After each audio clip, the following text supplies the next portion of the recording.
Berikutnya adalah akreditasi laboratorium. Nah, ini mungkin bagian itu ya. Jadi dalam akreditasi tentu kita dievaluasi ya, bagaimana kinerja analisnya, dokumentasi semua tahapannya itu penjaminan mutu termasuk kerahasiaan, kerahasiaan apa pengujian dan sebagainya itu semuanya diuji ya atau diperhatikan dalam laboratorium. Kemudian audit internal dan eksternal ya. Audit eksternal itu termasuk juga kedatangan dari lembaga sertifikasi itu, lembaga akreditasi juga termasuk pada akreditasi internal. Tapi audit internal kita lembaga penjamin itu termasuk saya sendiri bagian dari audit internal. Jadi kinerja lab itu setiap semester ya setiap 6 bulan itu kita evaluasi di mana letak letak apa kesalahan kemungkinan kemungkinan apa terus semuanya kita audit ya dari mulai penggunaan bahan, analis, semua tahapan itu kita lakukan audit. Kemudian penerapan sistem manajemen mutu ya. Secara ini berdasarkan ISO manajemen mutu ISO 9001 itu atau terselap lebih lengkap lagi ada di dalam penerapan sistem manajemen mutu sesuai ISO IEC 17025 untuk khusus laboratorium pengujian ya. Nah, ini masih panjang. Mungkin kalau kalau ada pertanyaan di sela-sela ini nanti saya takut habis ya. Kalau ada sesuatu yang apa yang mau dipertanyakan di sela-sela itu silakan itu apa di sela saja, nggak apa-apa ya. Baik, Pak Oke. Suat. Ya, Bu Sinje, kalau nanti ada yang bertanya langsung di sela saja karena saya tidak tahu waktunya cukup atau tidak. Ini agak agak Masih ada panjang. waktu, Pak. Silakan. Ya, Masih masih ya. kita masih punya waktu, Pak. Ya. Ya, nah ini mungkin target ya potensi hasil kita pengujian kita. Kita mengharapkan itu hasil yang sana, ya.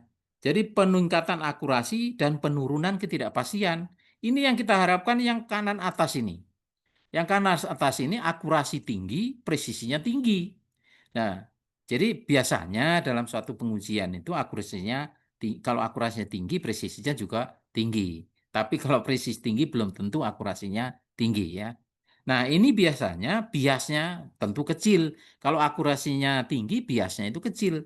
Karena akurasi kan ditunjukkan tadi recovery atau trueness ya. Jadi antara perbedaan antara hasil yang sesungguhnya dengan hasil pengukuran kita.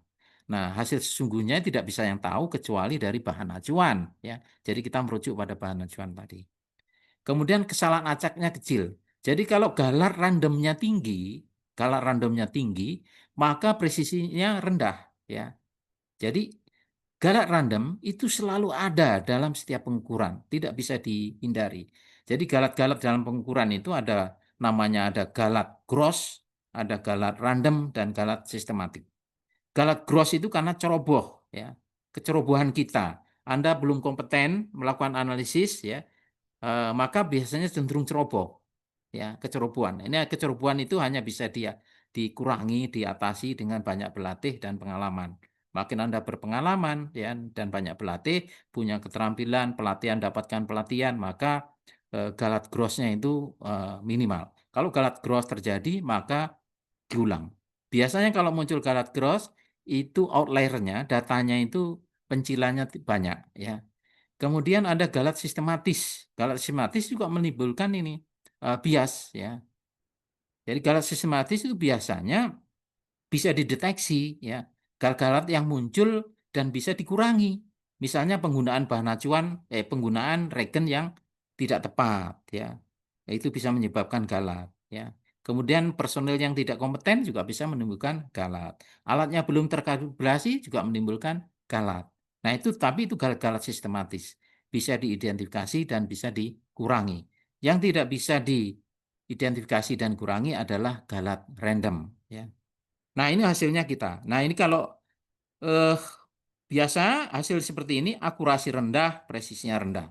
Nah, untuk menghasilkan penekanan tadi perlu namanya continuous improvement ya. Continuous improvement artinya apa? Terus dilakukan plan perencanaan, action pelaksanaan, kemudian apa? Cek ya, dicek juga hasilnya, dievaluasi, baru kembali terus continuous improvement. perbaikan secara terus-menerus untuk bisa menghasilkan yang kanan itu. Nggak bisa sekonyong-konyong Anda bisa menghasilkan itu ya. Itu perlu pelatihan training-training dan juga penerapan yang berulang kali ya. Nah, sumber galatnya ini macam-macam ya. Jadi sumber galat, jadi kalau ada Anda melakukan suatu pengujian, itu harus mengidentifikasi. Pertama dari personal tadi, kompetensi dan pengalaman sangat menentukan. Apakah sudah berkompeten belum? Ya, tadi sudah saya singgung. Bahan kimianya, tingkat kemurniannya, apa minimal pro analis ya. Kalau tidak pro analis ke bawah ya nggak bisa ya. Jadi harus pro analis sampai dengan UHP tadi, ultra high pure. Kemudian konduktivitas pelarut, ada batas maksimal. Jadi konduktivitas pelarut itu di bawah 2 mikrosimen ya. Jadi diukur pelarut yang kita gunakan itu berapa konduktivitasnya. Jadi sebelum kita gunakan dalam analisis pelarutan dan lain-lain, konduktivitas dari pelarut yang kita gunakan, misalnya aqua DM ya, aqua bebas mineral misalnya. Kita ukur berapa konduktivitas. Syaratnya harus kurang dari 2 mikrosimen ya. Kalau itu berarti menjadi sumber galat ya. Jadi kalau di atas 2 itu berarti dia menjadi sumber galat.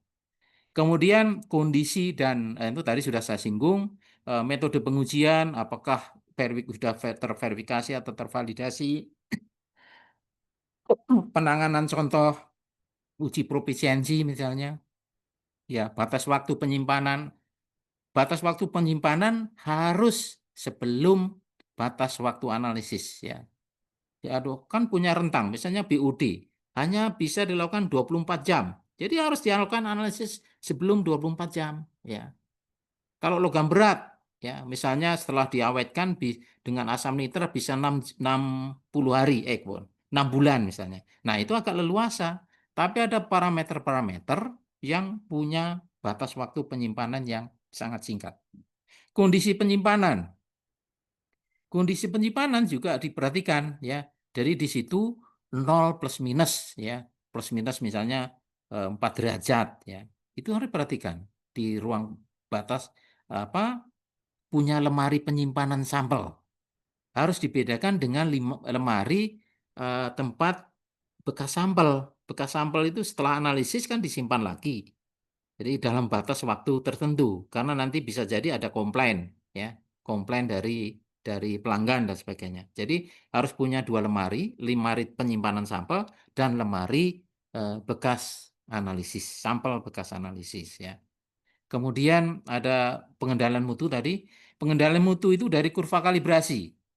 Dari kurva kalibrasi itu pertama dilihat dari nilai R-nya. R, koefisien korelasinya itu harus lebih besar atau sama dengan 0,995. Ya. Bagaimana kalau kurang dari itu berarti tidak memenuhi batas keberterimaan. Atau R kuadratnya, derajat determinasinya, itu minimal atau lebih besar sama dengan 0,99. Ya, 0,99. Ya. Itu batas keberterimaan dari kurva kalibrasi. Kemudian nilai apa eh, apa itu namanya eh,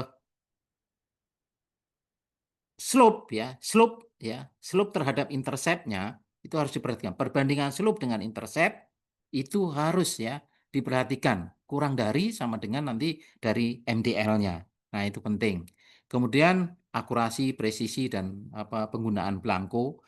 Blanko itu penting di sini untuk menghindari adanya efek-efek matrik yang tidak terdeteksi. Misalnya konduktivitas pelarut itu ternyata ya 2, di bawah 2. Tapi kita masih sanksi juga, masih tetap ada kontrol ya penggunaan blanko untuk kehati-hatian sehingga hasil analisis, hasil serapan dari sampel itu dikurangi ya terhadap blanko ya. Penggunaan blanko jadi untuk mengontrol efek-efek matrik yang mungkin ada sebagai prinsip kehati-hatian. Kemudian peralatannya harus kalibrasi, kemudian datanya harus diverifikasi sehingga hasil uji kita itu nanti akan terjamin validitas dan reliabilitasnya. Nah, ini mungkin teknik kalibrasi saya agak lewat saja karena masih banyak ini parameter kinerja mungkin tidak ada di situ ya karena dibatasi hanya 10 halaman, jadi saya nggak bisa upload semua. Jadi tadi sudah saya singgung, jadi ada kurang lebih sekian parameter kinerja. Inilah yang menentukan kualitas hasil pengujian kita bagus atau tidak itu dilihat dari parameter ini, ya. Kemudian batas deteksi juga nah tadi jelas perbedaannya antara batas deteksi MDL, kemudian IDL dan juga LOD, ya. Jadi kalau kita lihat perbandingannya IDL, LOD dan MDL itu 1:2:4, ya. Kalau LOG itu 10 kalinya, ya. Sehingga tadi eh, kalau MDL inilah yang biasanya dilakukan bagaimana? Dilakukan pengukuran 7 kali terhadap analisis sampel, ya, pada konsentrasi rendah. Nah, konsentrasi rendahnya gimana? Kita coba-coba dulu sampai sampel itu masih terdeteksi. Ya coba-coba ini. Sampai sekarang tidak ada kesepakatan dan metodenya sangat beragam.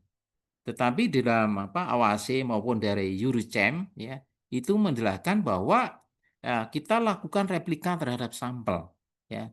Sampel kita ukur, ya, 7 sampel itu kita ukur berulang-ulang sampai batas terendahnya itu berapa terukur, ya. Baru rentang waktunya lebih dari 3 hari. Jadi kita uji sekarang, kita kita uji lagi berikutnya, ya, selang-selang berapa hari, baru diukur berapa standar deviasinya, ya.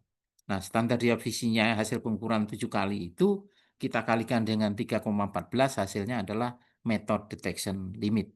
Nah, untuk suatu metode. Dan itu harus diberikan. Jadi kita tidak bisa hanya nyalakan kurang dari MDL. Nah, kurang dari MDL itu kurang dari berapa? Karena setiap alat punya MDL yang berbeda, ya. Jadi alatnya apa, ini apa harus jelas, ya. Dalam MDL-nya harus dinyatakan dalam hasil analisis, misalnya MDL untuk NO2, ya, atau nitrit, analisis nitrit MDL-nya sekian, harus dinyatakan. Sehingga kalau tidak terdeteksi itu tidak terdeteksi berarti konsentrasi itu berada di bawah konsentrasi dari alat ukur kita. Batas deteksinya sekian. Nah, kalau kalau IDL itu cukup menganalisis Blanco, ya, Blanco. Tapi Blanco ini memberikan signal syaratnya. Kalau Blanco-nya tidak bisa memberikan signal, maka tidak bisa terdeteksi, ya. Jadi kita melakukan analisis terhadap Blanco dan Blanco itu memberikan signal analitik. Nanti dikalikan faktor ini, hasilnya adalah IDL. Nah, kemudian kalau LOD adalah 2 kali IDL. Nah, seperti itu kan, ya. Eh, Waduh, salah saya. Salah pencet tadi. Mungkin suruh ulang. Nah, ini tingkatannya kalau kita gambarkan, ya, antara batas deteksi, batas ini, dan ini supaya terjamin kita bekerja pada ring di atas LOG. LOG itu dulu batas bawah linearitas. Jadi batas bawah linearitas itu sama dengan LOG, ya. Jadi limit of quantization itu menjadi batas linearitas kita. Jadi kita membuat kurva kalibrasi jangan di bawah LOG, ya. Nah, kemudian batas atasnya adalah LOL. LOL itu limit of linearity, ya. Jadi batas konsentrasi tertinggi yang menunjukkan kurva itu masih linear, ya. Karena tadi dipersyaratkan bahwa kurva kalibrasi yang kita buat itu R-nya harus lebih besar atau sama dengan 0,995, gitu, ya. Nah, untuk memenuhi itu kita harus tahu rentang linear. Makanya ini salah satu parameter, ya, linearitas itu salah satu parameter yang perlu divalidasi dan diverifikasi, ya. Nah, ini pada darah inilah yang menunjukkan konsentrasi rata-rata dari X sampel dengan batas ketidakpastian yang diperluas U 95% dengan cakupan K sama dengan 2.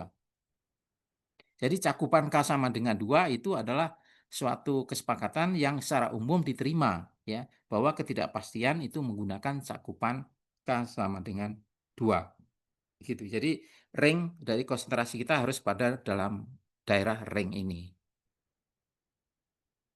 Nah, kemudian bagaimana? Ya, mungkin kita lihat sedikit pintas, mungkin yang lain nanti bisa mendapatkan gambaran bagaimana kita melakukan penentuan akurasi, ya. Jadi mungkin nggak saya ulang itu akurasi itu apa. Yang tadi kan kedekatan hasil, ya, hasil uji kita dengan nilai yang sebenarnya. Jadi nilai yang sebenarnya kan tidak ada yang tahu kecuali kita menggunakan bahan acuan, ya. Sehingga untuk tahu nilai sebenarnya adalah nilai bahan acuan, ya. Nah, bagaimana menentukan akurasi? Ada 3 metode yang kita bisa gunakan untuk menentukan akurasi. Yang pertama menggunakan CRM atau SRM tadi bahan acuan yang memiliki komposisi matrik yang mirip dengan contoh uji. Tadi saya berikan contoh ada analisis protein ikan, berarti kita cari bahan acuan berupa ikan. Ya. Kita analisis mineral misalnya pada batuan, kita ambil contoh bahan acuan, cari bahan acuan batuan. Kalau tidak ada batuan yang sejenis, misalnya dalam tanah atau apa, paling dekat ya, gitu. Bahan acuan tidak semuanya tersedia ya. Nah, hasil analisis bahan acuan kita uji ya. Tadi ada sertifikatnya, komposisinya sudah tertentu ya. Misalnya kadar proteinnya sekian, lemak sekian, ya, karbohidrat sekian dan sebagainya. Hasil uji kita itu kita bandingkan. Kemudian kita hitung namanya persen recovery. Persen recovery sama dengan hasil uji kita, ya. Misalnya hasil uji kita adalah X1 dibagi dengan nilai CRM atau SRM kali 100%. Kemudian, apakah itu memenuhi batas keberterimaan? Tidak. Untuk menguji apakah hasil akurasi kita memenuhi batas keberterimaan atau tidak, maka kita gunakan standar nanti di belakang. Ya, standarnya. Nanti saya berikan contoh di belakang. Ya. Kemudian yang kedua adalah menggunakan cara adisi standar. Ya. Jadi spike atau placebo. Jadi kita terhadap sampel kita berikan suatu standar. Misalnya kita menganalisis kadar CU dalam air sumur misalnya. Kadar CU dalam air sumur. Untuk menguji akurasinya, maka pada contoh itu kita buat secara increment. Misalnya 4 sampai 6 sampel. 4 sampai Tapi saya ingatkan bahwa cara adisi itu bisa adisi tunggal, bisa adisi majemuk. Kalau adisi tunggal bagaimana? Kalau adisi tunggal, sampel sendiri kita buat 2 sampel, satu sampel tanpa penambahan standar, sampel yang satu ditambahkan standar. Ya. Jadi satu sampel tanpa standar, satu sampel dengan standar. Ini kalau kalau saya di kelas mungkin saya jelaskan ini caranya. Sampel pertama kita dapat kebersamaan misalnya A sama dengan MB plus C misalnya, MX plus C misalnya. Atau Y sama dengan MX plus C misalnya. C-nya slope-nya, intercept-nya, M-nya adalah slope-nya. Itu pengukuran dari sampel. Nah, sedangkan di pengukuran dari sampel plus standar kita dapatkan Y2 sama dengan M kali M buka kurung ya. X-nya kan di situ bukan hanya sampel atau ya, bukan. X2 plus standar plus C ya.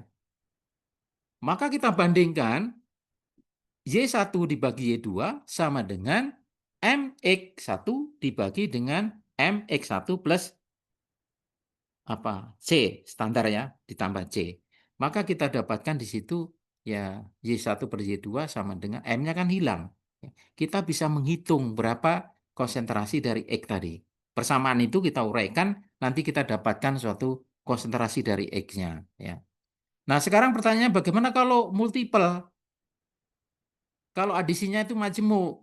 Kalau adisi majemuk, maka kita buat secara increment.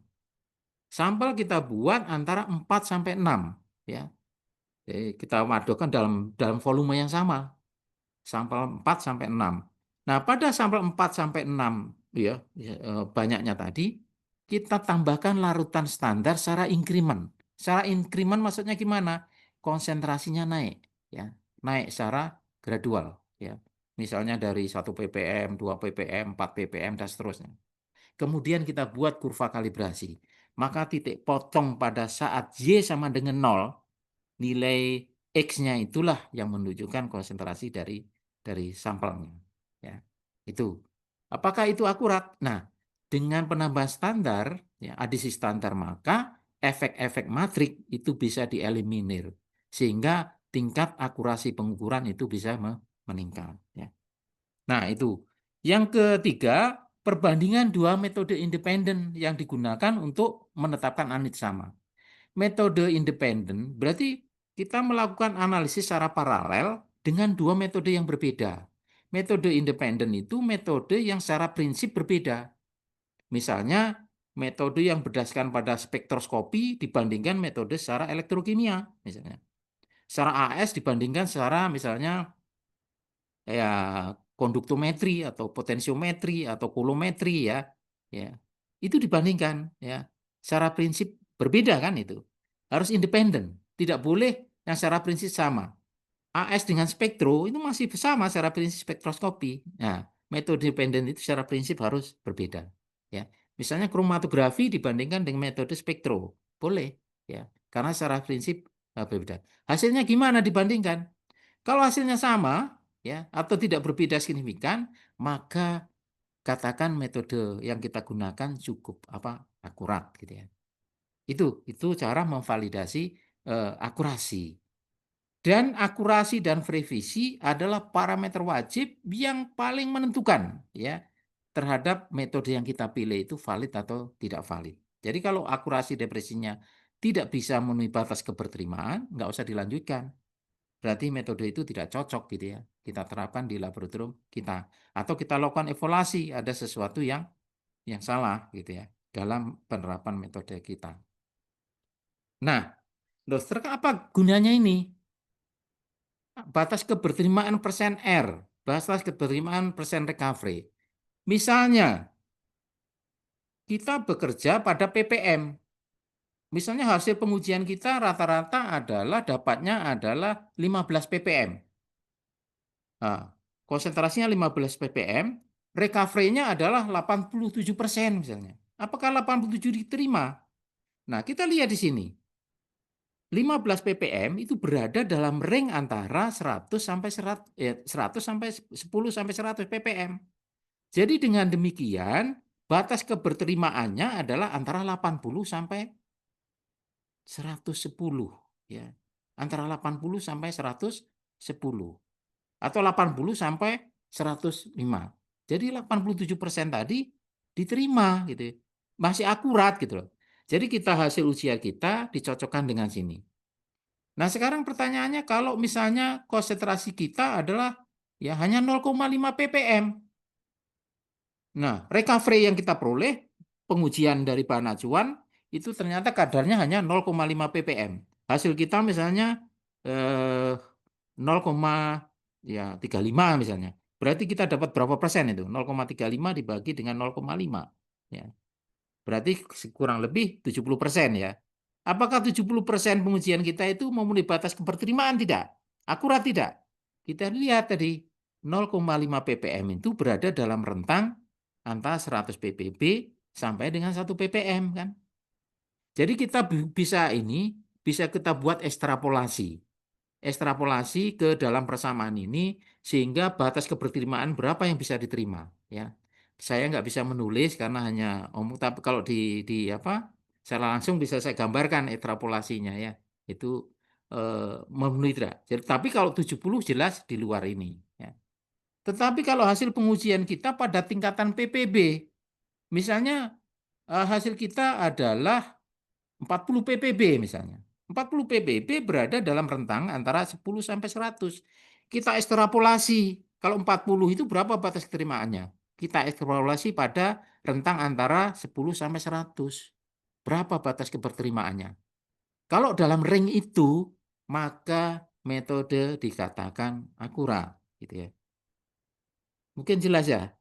Jelas terhadap ini penggunaan ini. Jadi, loh, siapa yang mengeluarkan tabel ini? Tabel ini dikeluarkan oleh AOAC. Jadi untuk memenuhi batas keberterimaan dari suatu pengujian.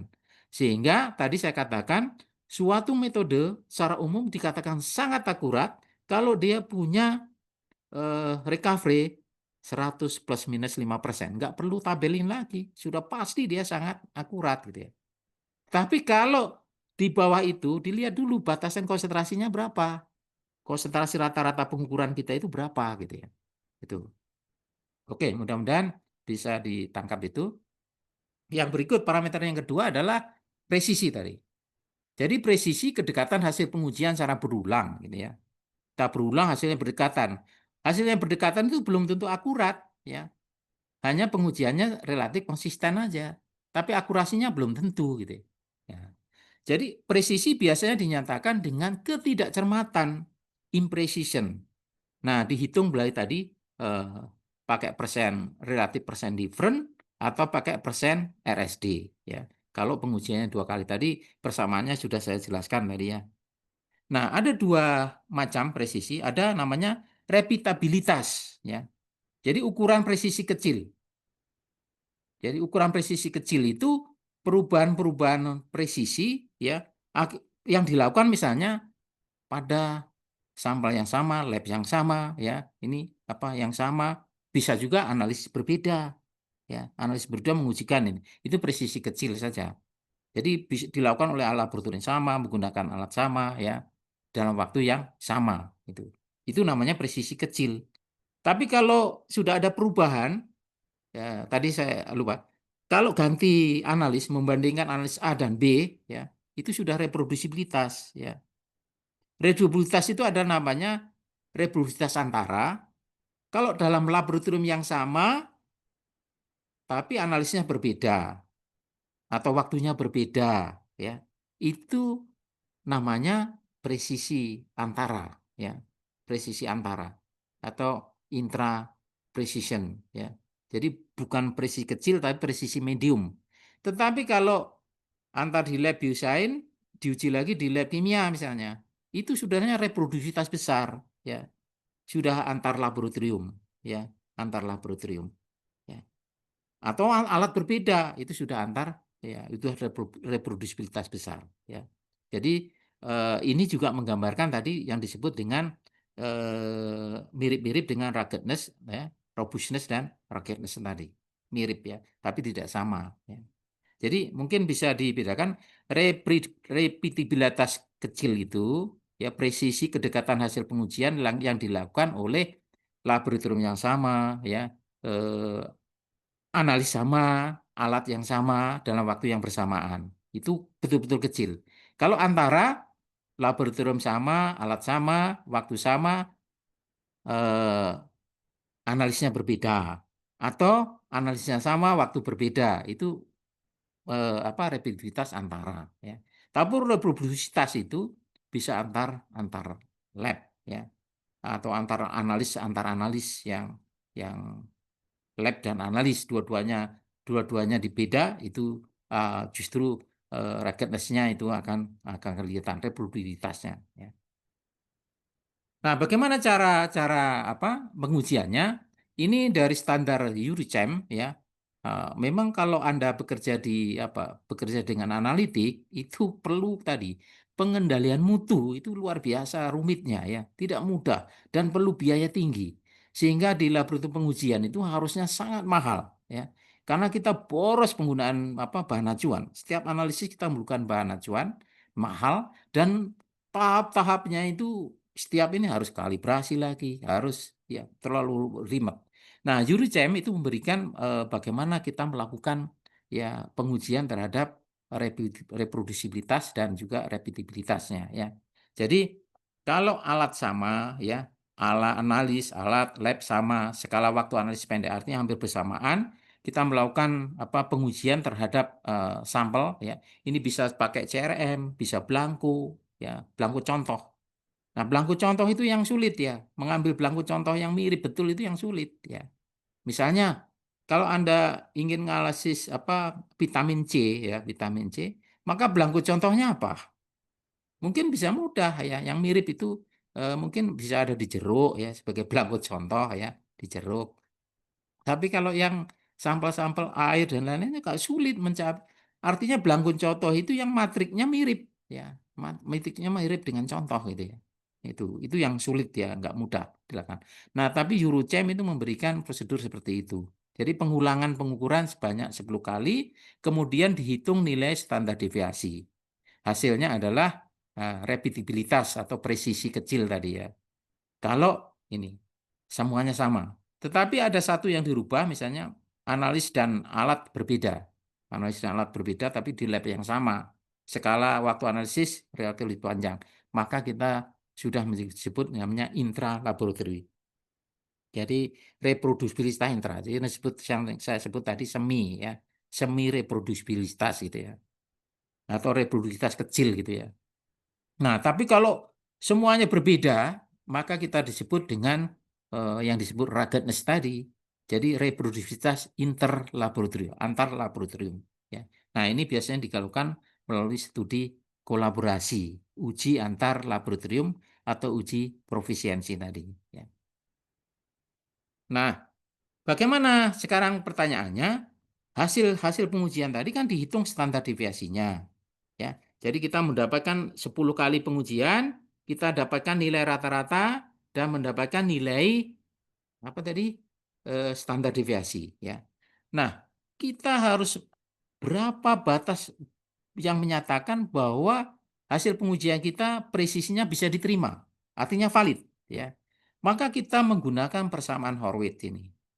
Persamaan Horwitz kita hitung koefisien variasi dari Horwitz itu sama dengan 2 pangkat 1 min 0,5 log C. C itu bukan konsentrasi, tapi fraksi dari konsentrasi. Ya. Jadi C-nya ini, ingat ya, C ini bukan konsentrasi, tapi fraksi dari konsentrasi. Misalnya, hasil pengujian kita 0,5 ppm. Maka nilai C-nya itu, nilai C-nya adalah 0,5 kali 10 pangkat minus 6. Ya. Bukan 0,5. Kalau 0,5 konsentrasi. Tapi adalah fraksi dari konsentrasi. Ya. Jadi nilai C-nya adalah, jadi kalau hasil pengukuran kita rata-rata misalnya 0,5 ppm, maka nilai C-nya tadi adalah 0,5 kali 10 pangkat minus 6. Karena fraksi dari ppm itu adalah per sejuta. Jadi kali 10 pangkat minus 6. Kalau ppb gimana? Misalnya hasil analisis kita rata-ratanya adalah 10 ppb. Maka 10 kali 10 pangkat minus 9 gitu ya. Karena ppb adalah fraksi bagian per semiliar gitu ya. Dari pangkat min 9 gitu dan seterusnya. Kita hitung ini. Jadi kita udah tahu hasil pengujian kita rata-rata misalnya dapat 0,5. Dengan standar deviasinya, standar deviasi misalnya kita anggap, saya berikan contoh, mungkin bisa adik-adik apa saudara bisa hitung. Anggap aja rata-rata pengujian adalah 0,5 ppm. Kemudian standar deviasinya adalah misalnya 0,02 ppm. Ya. Maka kita bisa hitung persen RSD-nya berapa. Nah, coba sambil dihitung ya. Persen RSD sama dengan SD dibagi rata-rata kali 100%. Jadi sama dengan 0,02 dibagi 0,5 kali 100. Berapa itu ya? Berarti 2 per 0,5, berarti 4% ya. Iya kan? Halo? Halo? Saudara-saudara, adik-adik? Halo? Iya Pak Suari, dengar Pak Suari. Iya, dengar ya. Iya, kami dengar. Tapi Pak Suari terlalu cepat, jadi kami masih menghitung Pak Suari sudah dapat hasilnya. Oh, Siap. saya bayangkan tadi. Jadi hasil pengujian kita 10 kali tadi ya, 10 kali itu tadi dapatnya adalah rata-rata 0,5 ppm, ya kan? Nah, simpangan baku dari 10 kali tadi adalah 0,02 ppm. Maka persen RSD-nya kan kita bisa hitung. Persen RSD sama dengan simpangan baku dibagi rata-rata kali 100%. Ya, 0,02 per 0,5 kali 100. Ya kan? 4% kan? 4%. Nah, 4%. Nah, sekarang kita hitung ini. Kita hitung berapa koefisien variansinya. Koefisien variansinya Horwitz berapa? Coba dihitung. Jadi 2 pangkat 1 min 0,5 log 0,5 kali 10 pangkat minus 6. Ya. Atau sama dengan 2 ya. 2 pangkat 1 min berapa ini? Min 3,5 log 5 ya. Gitu ya. Log 5 berapa? Coba dihitung. Dihitung sebentar ya, karena ini terkait dengan pengambilan kesimpulan, coba dihitung. Saya juga nggak siapkan ini tadi. Kalau ini saya berikan contoh siap. Ya, Login. adik-adik silahkan. Kalau misalnya terlalu cepat, Pak Sori terlalu Nah, cepat, adik-adik bisa ini. Kan masih ada yang di grup kan, masih ada yang di Zoom. Jadi bisa bersuara. Log 5 karena 0,69 Pak Suari. iya 0,69 Iya. kali itu kan kali kali 3,5 ya, plus ya, jadi plus ini tambah 1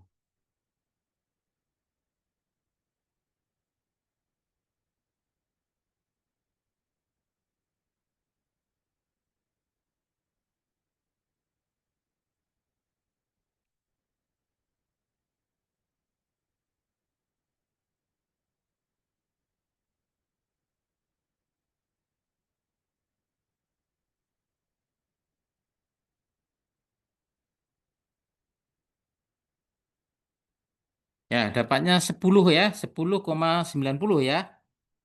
Oke.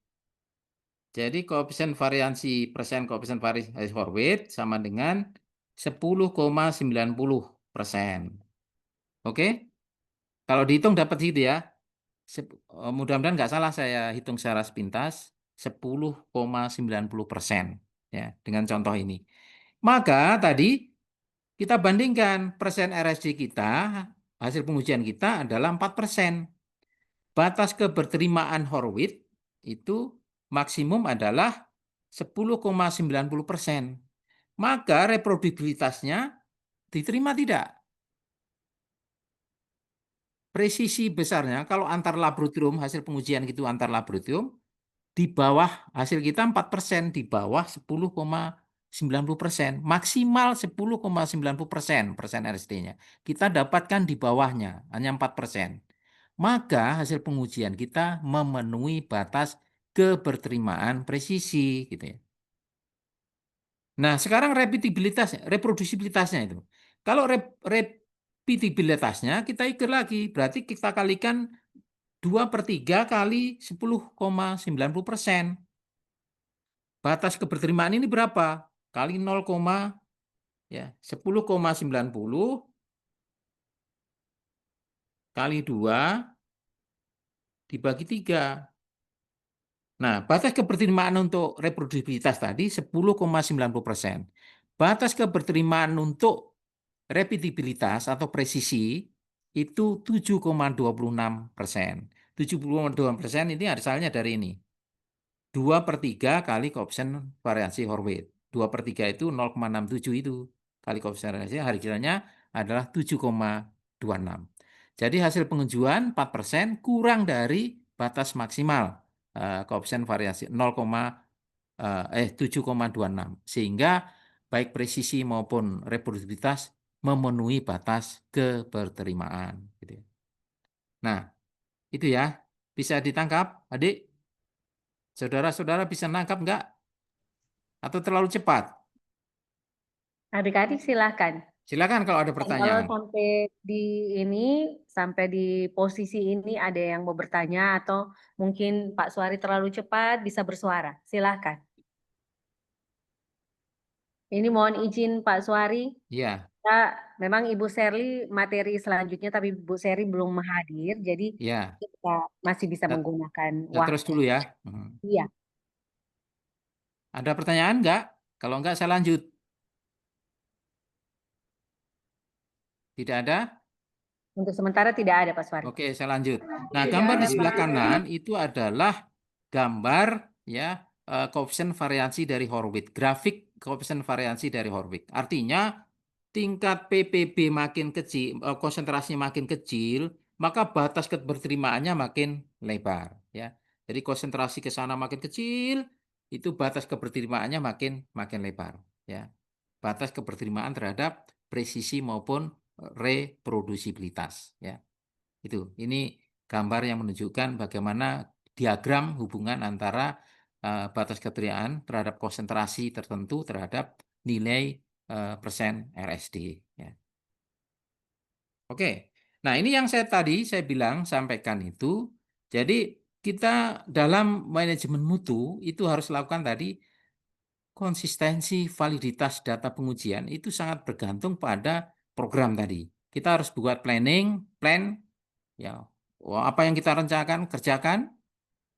Ya, setelah kita lakukan kerjakan apa cek hasilnya, kemudian ada action. Action di situ ada tindakan perbaikan, ya. Tindakan perbaikan. Setelah kita lakukan tindakan perbaikan, kita lakukan perencanaan baru, ya. Terus siklusnya ini sehingga laboratorium makin sana grafiknya kualitasnya akan makin meningkat. Jadi suatu laboratorium pengujian baru apakah mungkin mendapatkan hasil seperti ini? Ya, sangat mustahil ya. Tanpa Hmm. pengalaman, tanpa praktek laboratorium yang baik, good laboratorium practice, ini yang dituju. Tapi ke sana itu harus terus mengarah ke continuous improvement, perbaikan terus-menerus secara berkelanjutan.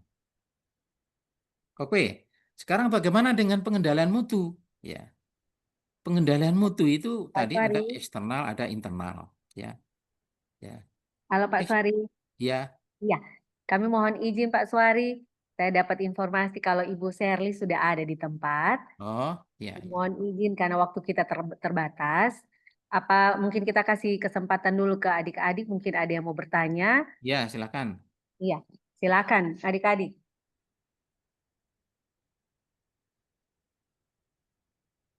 Mungkin Pak Suari masih banyak ya. Ini materinya sangat bagus sekali Pak Suari. Masih banyak, masih Iya, Masih banyak, cuma kan waktunya terbatas. Hmm. iya, kita waktunya terbatas. Pak Suari, ini saya punya pertanyaan nih mau Ya, mewakili adik-adik. Memang banyak yang belum bersentuhan langsung dengan penelitian semacam ini, Pak Suari. Jadi mungkin mereka masih meraba-raba apa yang di ini, tapi minimal sudah terinformasikan. Kemudian di kelas juga Pak Suari sudah menyampaikan materi ini lebih mendalam lagi. Saya mau bertanya saja, Pak Suari, ini apakah setiap metode yang kita pakai di lab pengujian itu memang harus tervalidasi dan verifikasi, Pak Suari. ya harus. Jadi tadi catatannya, kalau kita menggunakan metode standar, kita hanya memverifikasi. Tidak Ya, verifikasi tadi cukup presisi, akurasi, linearitas, dan MDL atau LOD. Cukup ya. ya. Tanpa robustness dan regardless. Harus. Kapan verifikasi dilakukan? 1 tahun ya 1 kali. Ya, 1 tahun 1 kali. Hmm. Ya, Mhm. itu. Tetapi kalau misalnya metodenya bukan SNI, bukan metode standar, maka wajib untuk validasi. Iya, validasi. Jadi ada tambahan Setiap, parameter tadi. Itu juga setiap kapan, Pak satu Suari? tahun sekali, ya. Oh, satu Iya, tahun sekali. iya. Karena apa? Kemudian, Kan ya, kenapa perlu dilakukan itu? Karena lingkungannya bisa berubah, kemudian ya. kinerja alat kita sudah mungkin sudah aus atau berkurang, ya. Ya itu Hmm. makanya perlu validasi kembali. Mhm, Ya, mhm. Berarti tuh. yang mengerjakan validasi dan verifikasi metode ini adalah staf-staf laboratorium yang bersertifikat ya Pak Suari. Iya, yang sudah kompeten. Yang sudah Oh, berkompeten. Ya tetap analis tapi analis kan sudah terlatih ya, punya ya. kompetensi. Maka dia ini di bawah manajer teknis, di bawah kontrol manajer teknis gitu ya. Jadi Hmm, mereka harus kolaborasi. Jadi melakukan validasi di bawah kontrol manajer teknis. Nanti iya, hasilnya dilaporkan ke mutu, bagian mutu iya, untuk dicek bagaimana kinerjanya. baik. Iya, baik. Terima Ya. kasih Pak Suari. Saya kembalikan. Adik-adik mungkin ada yang mau bertanya? Silakan. Ini kita masih ada, mohon maaf Pak Suari, kita hanya 2 menit saja Ya, untuk silakan. materinya Pak Suari. Jadi silakan adik-adik.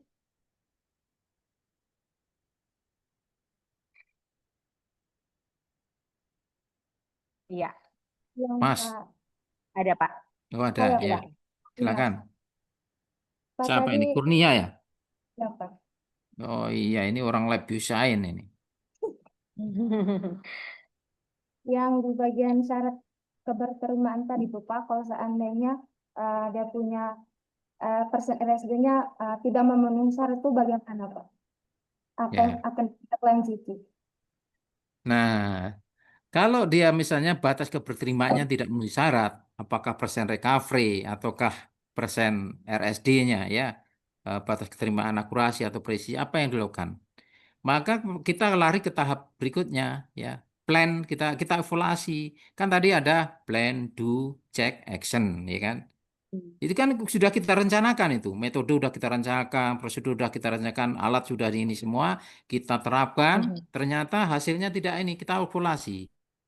Kita identifikasi sumber-sumber galatnya di mana. Tadi dengan diagram yang sebelumnya tadi, kita evaluasi di mana sumber-sumber kesalahannya. Ya, kalau kita sudah temu, berarti kan ada sesuatu yang salah. Harus kita lakukan continuous improvement, perbaikannya apa? Ya, setelah kita temukan identifikasi tadi, apa yang kita perbaiki? Oh, kamu kesalahan mungkin di sini. Kesalahannya di mana? Ya, apakah analis tadi? Oh, ternyata dia belum bisa. Ya, analis A belum bisa untuk melakukan analisis ini. Ya, maka dia perlu dilatih dulu. Ya, dilatih dulu atau ikut yang sudah berkompeten, gitu ya. Jadi ganti analis saja itu bisa fatal, ya, kalau tidak mendadak atau tidak berpengalaman, ya. Jadi memang dalam pengujian nggak bisa kayak kayak penelitian biasa. Kayak penelitian biasa apa yang kamu sajikan itu seolah-olah benar, ya. Ya. Walaupun itu datanya nggak jelas, ya. Ini nggak bisa. Kalau pengujian itu karena kalau alat pengujian itu hasilnya itu sudah punya apa? Bisa diterapkan untuk hukum, ya, masalah pidana, masalah, ya, yang terkait dengan legal, ya. Itu jadi harus dilakukan koreksi atau identifikasi sumber-sumber galat, kemudian dilakukan langkah-langkah perbaikan. Kita cek semua tahapannya itu. Jadi bisa dilakukan audit juga, jadi temuan audit, ya, dan kemudian kita evaluasi. Hasil evaluasi kita lakukan tindakan perbaikan, kita coba lagi terus sampai kita dapat valid. Valid terbaik itulah yang kita terapkan, ya. Jangan dirubah-rubah lagi kalau sudah valid itu. Kecuali nanti setahun lagi kita revalidasi atau verifikasi lagi, gitu ya. Gitu. Oke. Oke. Baik, terima kasih Pak Suari. Saya berikan kesempatan satu penanya terakhir. Silakan, ada yang mau bertanya lagi? Indri, tidak ada pertanyaan kah? Ada Ibu. Bagaimana tidak terdengar suaranya, Dek? Ada Ibu, ada. Oke, silakan. Ada pertanyaan dari Indri Pak Suari. Silakan Indri. Izin bertanya Pak, bagaimana kalau kadar yang kita ukur itu tuh nilainya lebih kecil dari LOQ, tetapi dia lebih besar dari MDL. Terus apa pengukurannya itu tuh langsung dianggap akurasinya tidak sesuai dan tidak bisa diterima Pak. Terus mengapa slope dan intercept itu tuh dia harus kurang dari MDL Pak? Terima kasih Pak. Tadi kurang begitu tangkap saya ininya. Satu-satu itu. Pertanyaan Kurang yang begitu pertama. ini jelas. Kurang begitu ini saya tangkap. Jadi mungkin maju saja ke ini, ke laptop panitia.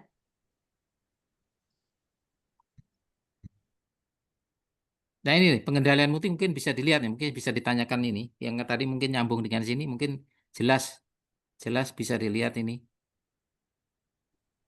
Ya, ini Indri mau bertanya Pak Suari. Iya, Silakan. silakan.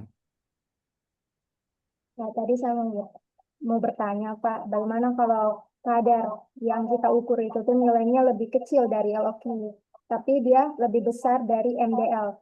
Seperti tadi yang dijelaskan kalau verifikasi itu tuh nilainya dia harus pada LOQ dia harus 3 kali lebih besar dari MDL. Jadi apakah pengukurannya langsung dianggap Oh ya, oke, udah saya tangkap, ya. Jadi Terima kasih. hasil pengukuran itu dia lebih besar dari MDL, tapi lebih kecil dari LOQ. Berarti kan hasil pengukuran itu berada di luar kurva kalibrasi, ya. Iya kan? Karena dalam kurva kalibrasi itu batas terendahnya adalah LOQ. Nah, batas tertingginya namanya LOL. Kalau berada di luar dari rentang linear itu, artinya di bawah LOQ, itu tadi tidak terjamin presisi dan akurasinya.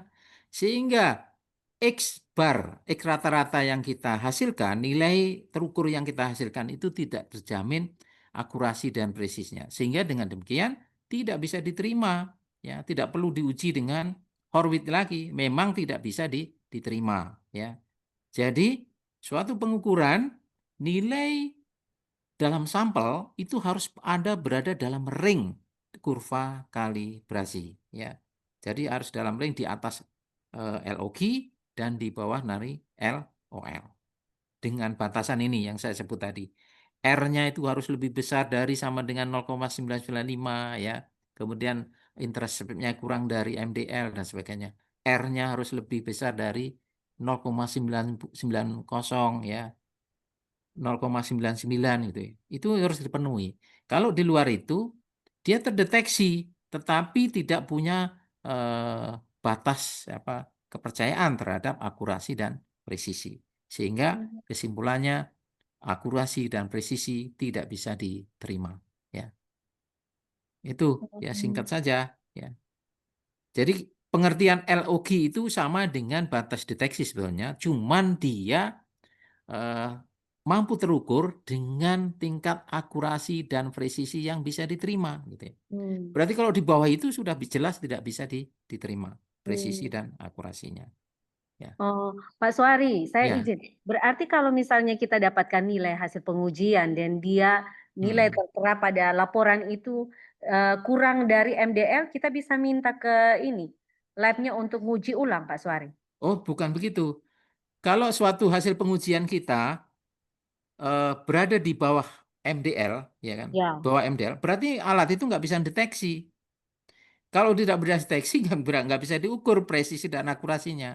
Artinya konsentrasi itu berada di bawah batas deteksi. Kalau dia kurang dari MDL, gitu ya. Tapi kalau di atas MDL, ya berapa sih itu besarannya? Dia masuk ring konsentrasi tidak?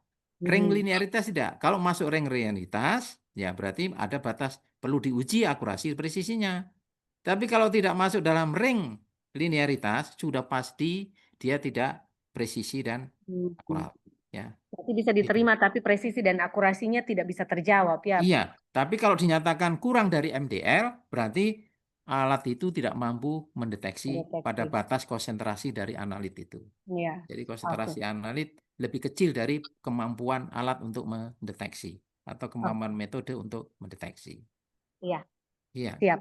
Oke, baik Pak Suari, adik-adik, Bapak Ibu yang masih ada, ini menarik sekali apa yang disampaikan oleh Pak Suari. Luar biasa Pak Suari, terima kasih. Ini apa yang disampaikan isi semua ini Pak Suari, tapi kita terbatas oleh waktu dan kita juga harus mengisi dengan materi yang lain Pak Suari. Pada kesempatan ini kami atas nama panitia kami mengucapkan terima kasih untuk kehadiran Pak Suari dan luar biasa sekali Pak Suari mau bersedia untuk sharingkan banyak hal dari tadi jam 1:30 sampai sekarang jam 3 Pak Suari.